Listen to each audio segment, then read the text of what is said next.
12월 29일 월요일. 겸손의 힘. 화려한 말 한 장을 메고 요란한 방울 소리를 울리며 달리던 말이 있었습니다. 그 옆으로는 무거운 짐을 진 나귀가 천천히 걸어가고 있었습니다. 군마는 거만하게 외쳤습니다. 비켜라. 흙탕물에 묻히고 싶지 않다면. 놀란 나귀는 조용히 길을 비켜주었습니다. 세월이 지나 군마는 전쟁 중 다리를 다쳐 농부에게 팔렸습니다. 이제는 짐을 나르는 초라한 말이 되어 고개를 숙이고 걸을 뿐이었습니다. 그 앞을 지나던 나귀가 미소를 띠며 말했습니다. 언젠가 이렇게 될 줄 알았지. 피고 지는 꽃처럼. 인간의 영광도 오래가지 않습니다. 신학자 리처드 니번은 인간이 진정한 완전함에 이를 수 있는 길은 예수 그리스도의 삶을 따르는 것이라 말했습니다. 주님은 세상의 가장 낮은 자리에서 겸손으로 승리하셨습니다. 누군가보다 앞서 있다고 느낄 때 그 마음을 낮추십시오.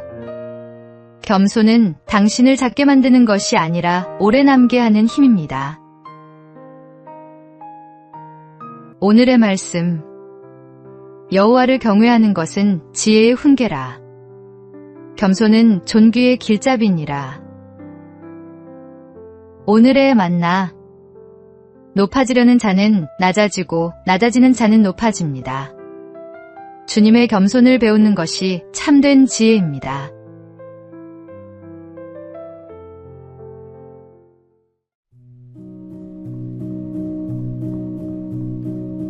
(12월 30일) 화요일.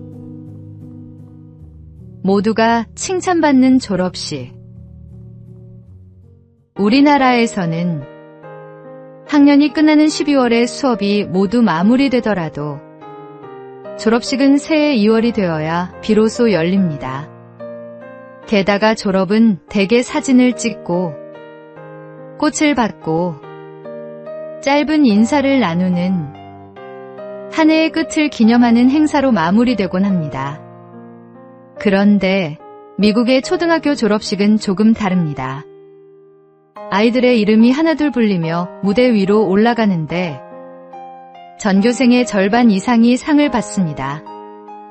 공부를 처음부터 꾸준히 잘한 우수상, 처음엔 서툴렀지만 노력으로 성장한 발전상, 개근상, 봉사상, 친구상, 우정상, 효도상, 애국상, 심지어 마을 발전에 기여한 공로상까지 다양합니다. 모두가 칭찬받고 인정받는 축제의 자리입니다.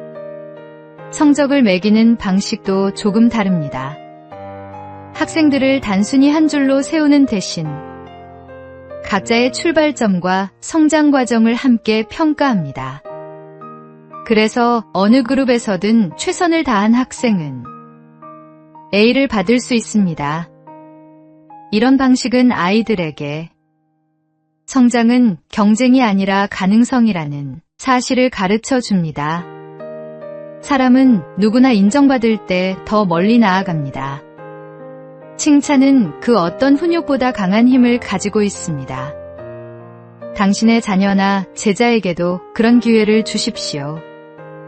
작은 격려 한마디가 그들의 인생을 변화시킬 수 있습니다. 오늘의 말씀.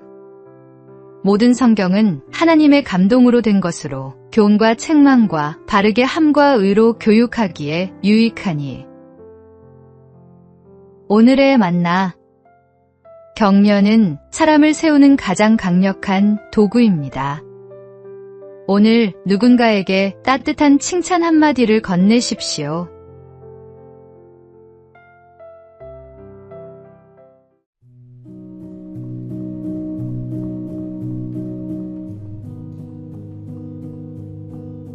(12월 31일) 수요일. 하나님의 때. 한 농부가 있었습니다. 그는 하나님을 믿지 않았고 자신의 힘으로 모든 것을 이루었다고 생각했습니다. 어느 해 그는 기독교 잡지에 편지를 보냈습니다. 나는 하나님도 예수도 알지 못합니다.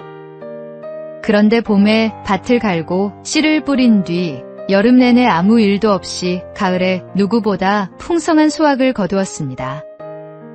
내 이웃인 신앙인보다도 훨씬 많이 거두었지요. 그렇다면 하나님의 공의는 어디에 있습니까?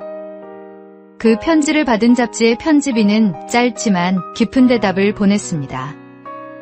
하나님은 가을에 결산하지 않으십니다. 연말에도 결산하지 않으십니다. 우리는 때로 눈에 보이는 결과로 하나님의 사랑을 재려할 때가 있습니다. 불신자의 형통함 앞에서 의문이 들고 믿는 사람의 고난 앞에서 마음이 흔들리기도 합니다. 그러나 하나님은 세상의 시간표로 심판하거나 상급을 계산하지 않으십니다. 모든 일에는 때가 있고 그분의 계획 안에는 실수가 없습니다. 이 한 해를 마무리하며 지금의 형편이 어떠하든 감사의 마음으로 하나님을 바라보길 원합니다. 눈앞의 결실보다 더 크신 하나님의 손길을 믿으며 다가오는 새해에는 믿음의 열매로 그분께 찬양을 드리는 복된 삶이 되기를 소망합니다. 오늘의 말씀. 사람이 마음으로 자기의 길을 계획할지라도 그의 걸음을 인도하시는 이는 여호와시니라. 오늘의 만나.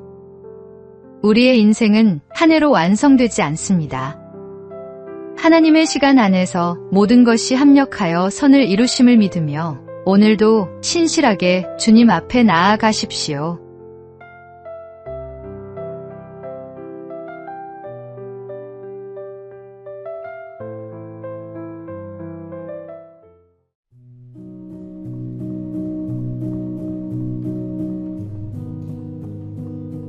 (1월 1일) 목요일. 태초에 하나님이 라는 성경의 첫 구절을 믿을 수 있다면 우리는 성경 전체가 전하는 진리를 온전히 받아들일 수 있습니다. 이 말씀은 하나님께서 언제나 존재하셨으며 이전도 이유도 없이 영원하신 분임을 선언합니다. 지금 우리의 삶의 자리에서 역사의 시작까지 거슬러 올라가 보아도 하나님은 이미 그곳에서 일하고 계셨습니다. 그러므로 우리의 생명과 모든 피조물 뒤에는 하나님의 분명한 목적이 자리하고 있습니다. 하나님은 의도와 질서, 그리고 사랑의 목적을 두고 모든 것을 제 위치에 창조하셨습니다. 이는 우리가 그 목적에 합당한 책임을 지닌 존재임을 의미하며 그 책임과 방향은 말씀 안에서 분명히 드러납니다. 새해의 첫날, 태초에 하나님이 천지를 창조하시니라는 선언을 마음 깊이 새기고 하나님 앞에서 새로운 헌신과 결단으로 한 해를 열어가십시오. 우리를 창조하시고 지금도 붙들어 주시는 하나님께서 이렇게 말씀하십니다. 너는 두려워하지 말라. 내가 너를 구속하였고 내가 너를 지명하여 불렀나니 너는 내 것이라. 오늘의 말씀. 태초에 하나님이 천지를 창조하시니라. 오늘의 만나. 창조주 하나님을 신뢰하며 그분이 주신 삶의 목적을 발견하는 한 해가 되기를 소망합니다.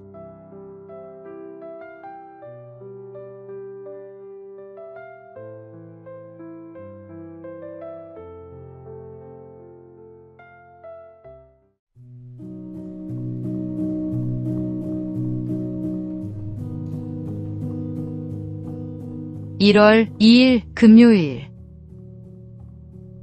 얼룩이 그림이 되다. 어느 날 화가는 깊은 걱정에 잠긴 친구를 만났습니다. 이유를 묻자 그녀는 사랑하는 사람에게 받은 손수건을 꺼내 보였습니다. 실수로 잉크 한 방울을 떨어뜨려 아름다운 손수건 한가운데에 큰 얼룩이 생겨버린 것입니다. 그녀는 그 얼룩을 바라볼 때마다 아까움과 후회로 마음이 무거워진다고 말했습니다.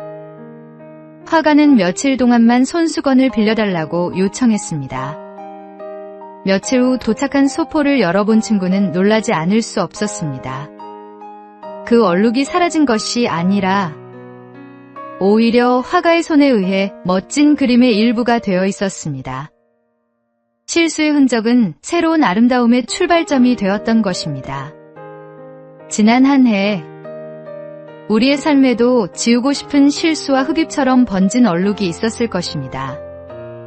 하지만 하나님은 우리의 허물까지도 사용하여 새로운 이야기를 빚어내시는 예술가이십니다. 우리가 후회로 바라보는 자국조차도 그분의 손에 맡겨질 때 은혜의 그림이 됩니다. 새해를 맞는 지금, 하나님께서 우리의 지난 흔적을 통해 어떤 작품을 그려 가실지 기대하며 걸음을 내딛어야 합니다. 오늘의 말씀. 이는 하늘이 땅에서 높음같이 그를 경외하는 자에게 그의 인자하심이 크심이로다. 오늘의 만나. 우리의 실수와 상처까지도 하나님의 은혜 안에서 아름다운 이야기로 변화될 수 있음을 믿으십시오.